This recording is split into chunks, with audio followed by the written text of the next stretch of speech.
Here's some of the things that are going on that causes those emotions to be so much stronger during this time period.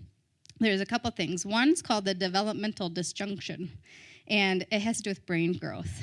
There is an area in the brain, the prefrontal cortex here, and this is called your executive functioner. So the executive is in charge of decision-making, planning, coordinating, carrying out actions. Do you think it's increasing in the rate of growth or decreasing at this time? There's a slight decrease in the rate of growth. We may think that it's non-existent, but it's just decreasing at the rate. There is a part of the brain that is, if you were to just cut me open right here in the center of my brain, right in the middle here, called the limbic system, which is the emotional control system. And there's the amygdala and the hippocampus in those areas of the brain. The amygdala and the hippocampus have to do with emotions, hunger, thirst, and sex. And so we have an increase in the rate of growth during that time period. And so kids need more stimulation than they did before in order to feel good.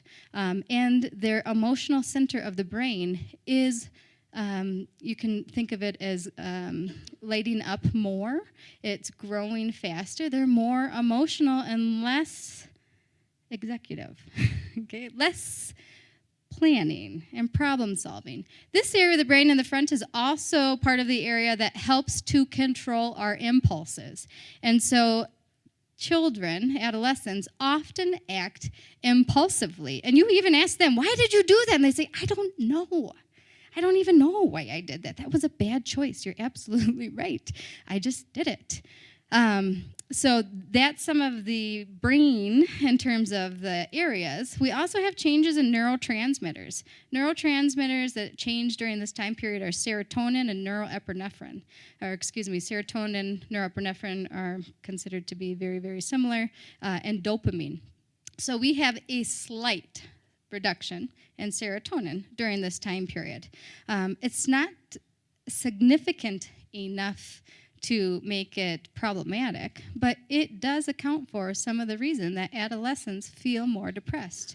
A reduction in serotonin is what we often look at with clinical depression, if there is enough of the neurotransmitter not being absorbed.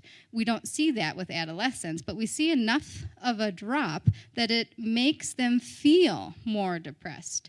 And then we see an increase of dopamine, and an increase of dopamine also has to relate to the impulsive type of behavior, the needing more stimulation in order to have the same type of excitement as they did in the past.